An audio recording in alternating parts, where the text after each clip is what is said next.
আপনি short video কিভাবে upload করেন? যদি আপনি ইউটিউব অ্যাপে ঢুকে এই প্লাস আইকনে ক্লিক করে আপনি আপনার শর্ট ভিডিও আপলোড করেন, তাহলে আপনি অনেক বড় ভুল করছেন। আর আপনি এইভাবে আপলোড করবেন, এটাই স্বাভাবিক, কেননা ম্যাক্সিমাম ইউটিউবার আপনাদের এটাই শিখিয়ে দেয়। কিন্তু শর্ট ভিডিও আপলোড করার এটাই সঠিক পদ্ধতি নয়। আজ আমি আপনাদের শর্ট ভিডিও আপলোড করার সঠিক পদ্ধতি শেয়ার করব। এন্ড এই ভিডিওতে দেখানো ফর্মুলাগুলো যদি আপনি ইউজ করতে পারেন, তাহলে আপনার ভিডিওতে ভিউ কিছুটা ঝড়ের গতিতে পারবে।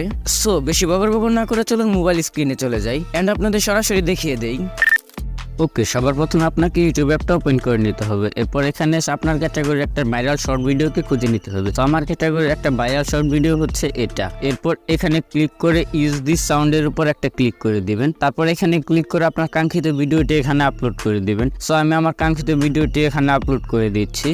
এরপর ডানের উপর ক্লিক করলে ভিডিওটা প্রসেসিং হতে থাকবে। সো ভিডিওটা প্রসেসিং হতে থাকবে। এরপর এই টিক মার্কের উপরে ক্লিক করে উপরে অ্যাডজাস্টমেন্ট দেখতে পারবেন, ওখানে ক্লিক করতে হবে। ওখানে ক্লিক করার পর 2 নাম্বারটাকে 0 এবং প্রথমটাকে 100% করে দিবেন। এরপর নেক্সট এর উপর ক্লিক করে দিবেন। এখানে আপনার ভিডিওর জন্য সুন্দর দেখে একটা টাইটেল এবং কিছু হ্যাশট্যাগ দিয়ে দিবেন। সো আমি আমার ভিডিওর জন্য কিছু টাইটেল এবং হ্যাশট্যাগ দিয়ে দিচ্ছি। এরপর নিচে ভিজিবিলিটি লেখা দেখতে পারবেন, সেখানে ক্লিক করে এটাকে আনলিস্ট সিলেক্ট করবেন এন্ড ভুলেও পাবলিক সিলেক্ট করবেন না, এটাকে আনলিস্টই রেখে দিবেন। এরপর এখান থেকে ব্যাক এসে নিচে অডিয়েন্স দেখতে পারবেন, এখানে no it's not made for kids এটা সিলেক্ট করে এখান থেকে ব্যাক চলে আসবেন। তারপর আপলোড শর্টে ক্লিক করে দিবেন।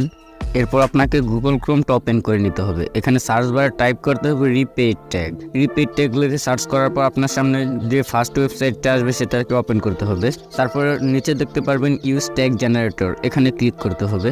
এখানে ক্লিক করার পর আপনার সামনে কিছুটা এরকম ইন্টারফেস শো হবে। এখানে আপনার ভিডিও টাইটেল টাইপ করে দিতে হবে। তারপর এই সার্চ বারে ক্লিক করে সার্চ করতে হবে। তারপর নিচে কপি অপশন পাবেন, সেখান থেকে সবগুলো কপি করে একটা নোটপ্যাডে এগুলোকে লিখে নেবেন। তো আমি এগুলোকে আমার নোটপ্যাডে লিখে নিচ্ছি। এরপর এখান থেকে গুগল ক্রোমে ওয়াইটি স্টুডিওটাকে ওপেন করে নিতে হবে। তারপর এখানে কন্টেন্টের উপর ক্লিক করে 2 নাম্বার অপশন শর্টে ক্লিক করতে হবে। তারপর এই শর্টের ভিডিওর উপর একটা ক্লিক করলে এরকম ইন্টারফেস শো হবে। একটু নিচে আসলে শো মোর নামে একটা অপশন পাবেন, সেখানে ক্লিক করার সাথে সাথে আরো অনেকগুলো অপশন চলে আসবে। আর একটু নিচে যাওয়ার পর দেখতে পারবেন ট্যাগ নামে একটা অপশন আছে, সেখানে সবগুলো ট্যাগ পেস্ট করে দিয়ে এখানে ক্লিক করে সেভ করে নিতে হবে। এরপর এখান থেকে সরাসরি চলে যেতে হবে ওয়াইটি স্টুডিওতে। ওয়াইটি স্টুডিও থেকে সিম্পলি আপনার ভিডিওটাকে শুধু পাবলিক করে নেবেন। আই হোপ এটা আপনাদের দেখিয়ে দিতে হবে না। সো আপনাদের কাজ ডান।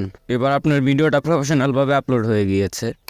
আজকাল ইউটিউবে ঢুকলে দেখা যায় 30 দিনে 1 মিলিয়ন ভিউ, 7 দিনে 1000 সাবস্ক্রাইবার কমপ্লিট। এগুলো আসলে কতটা সত্যি, এর সত্যতা যাচাই করতে আপনি আমার এই ভিডিওটা দেখে আসতে পারেন, লিংক ইন দ্য ডিসক্রিপশন।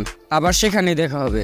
আর আমার আজকের এই ভিডিওর থাম্বনেল তৈরি করে দিয়েছে Nibir. So thank you so much Nibir. তার হোয়াটসঅ্যাপ নাম্বারও আমি ডিসক্রিপশনে দিয়ে রেখেছি। আজকের মতো বাই।